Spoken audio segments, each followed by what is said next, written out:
Aimiwe, directeur exécutif de l'Union nationale des coopératives de producteurs de soja du Bénin, UNCPS Bénin. Moi, je réponds au nom de Steve Kapoya Diamant. Je suis un exploitant agricole. Je suis le président de l'UNCPS Bénin. Merci. Okay. Moi, c'est Gilda Siné. Je suis responsable chargé à la commercialisation au sein de l'Union nationale des coopératives de producteurs de soja du Bénin. La compréhension simple qu'on peut avoir de cette décision, je dirais salutaire, du gouvernement est toute simple. La campagne dernière, il y avait eu une situation liée à l'exportation du soja brut où le gouvernement, l'État béninois, a fixé une taxe à l'exportation ou a revu la taxe à l'exportation et l'a portée à un montant de 140 francs. Ça fait que beaucoup d'exportateurs se sont désengagés et ont laissé les produits parce que selon eux, avec cette taxe, l'exportation ne serait plus rentable pour eux.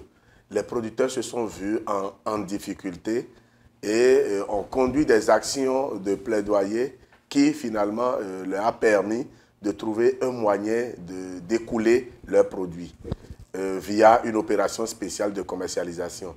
Cette opération a été évaluée et les forces et les faiblesses de cette opération ont été analysées ensemble. Les producteurs ont poursuivi les actions de plaidoyer et ont demandé à l'État de revoir un peu certaines conditions pour leur permettre de mieux organiser la campagne cette année en tirant leçon des difficultés qu'ils ont rencontrées la campagne dernière. C'est de là que l'État a vu qu'il peut revenir sur sa décision en révisant la taxe au kilogramme exporté au niveau du pays. Donc cette taxe a été diminuée, est passée de 140 francs à 30 francs CFA.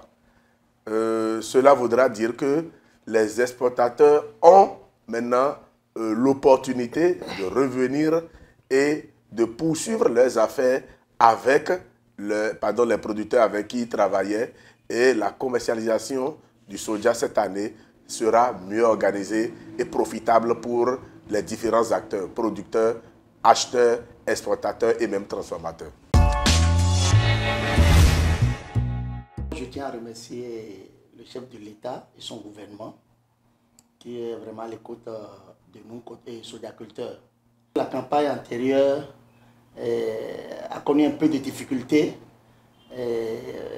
à cause de la taxe que l'État faisait à l'exportation, parce que tous les acheteurs qui viennent nous voir, c'est ce qui nous servent comme information. Ça fait que la campagne de l'année passée a été un peu bousculée, mais si tant est que c'est ça qui crée vraiment problème et que l'État a baissé la taxe, ça ne fait qu'être une joie pour nous, producteurs de soja. Je crois que pour cette fois-ci, ces acheteurs qui viendront désormais pourront nous proposer un prix vraiment très rémunérateur.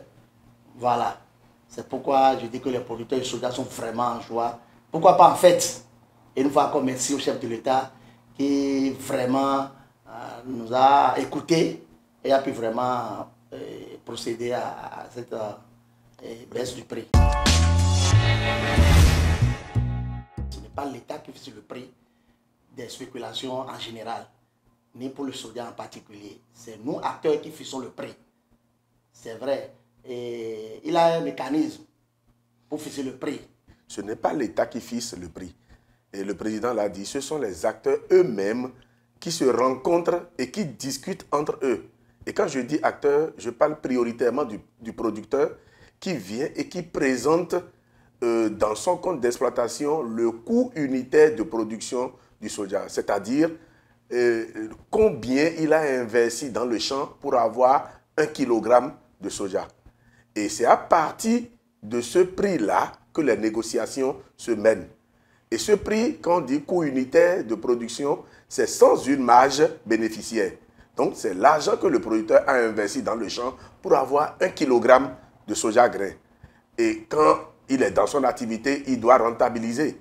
il faut que ce prix-là soit levé pour qu'ils puissent effectivement rentabiliser. Donc, lorsque les acteurs se rencontrent entre eux, le producteur présente son prix et les acteurs, en fonction de l'évolution du prix sur le marché, commencent par discuter. Et lorsqu'ils finissent, ils s'entendent sur un prix qu'ils appellent prix plancher. L'État vient maintenant arbitrer pour dire oui, vous avez proposé un prix, mais de mes analyses, je vois que ce prix défavorise tel acteur, ou arrange tel acteur. Vous vous êtes déjà entendu, c'est bon pour vous, oui, et l'État rend officiel ce prix et profite pour lancer la campagne. Donc, c'est l'officialisation du prix qui revient à l'État, mais ce sont les acteurs qui proposent le prix. Ce prix est appelé prix plancher. Mais c'est quoi un prix plancher? C'est important de le préciser également. Généralement, on dit le prix plancher, c'est le prix auquel il faut acheter le soja grain. Ce n'est pas ça. C'est le prix en dessous duquel vendre le soja ne profite plus au producteur. Donc, c'est le prix à partir duquel les négociations doivent commencer avec le producteur. Je crois que oui, et la non-fixation de ce prix plancher pourra créer un peu de problèmes sur le terrain. Parce que, vous savez, nous sommes dans un commerce et le commerçant veut toujours tirer le plus grand profit. C'est à nos producteurs d'être vigilants et de ne jamais céder nos produits à un prix qui ne nous arrange pas. À un prix qui ne nous permet quand même pas de couvrir nos charges et de faire une marge. Donc, je crois que nous, acteurs, que ce soit les producteurs, les commerçants, nous devons nous réunir et nous entendre sur un prix auquel nul ne peut nous acheter le produit. Et c'est à ça que nous devons rapidement nous atteler. Aller à une rencontre avec nos membres, avec les acteurs commerçants pour rapidement monter sur les créneaux pour que, après ce communiqué, les gens ne viennent pas sur le terrain créer d'autres problèmes, profiter de ça et faire de n'importe quoi. Non, je crois que le fait que l'État demande que tous les produits passent par le port de Cotonou, c'est une très bonne chose parce que non seulement ça nous permet d'avoir une idée claire de la production nationale, parce que tout ce qui passe par les frontières terrestres ne sont toujours pas évalués. Donc, je crois que ça, c'est une bonne chose. L'autre aspect de la chose, c'est que ce n'est pas le producteur qui exporte. Ce n'est pas le producteur qui exporte, ce n'est pas le producteur qui amène à Cotonou. Nous organisons la production au niveau nous organisons la commercialisation au niveau des magasins et nous discutons des prix avec les commerçants. Si ça arrange le commerçant, il vient nous chercher le produit. Donc, pour nous, que ça passe par le port de Cotonou ou pas, je crois que ce n'est pas un débat.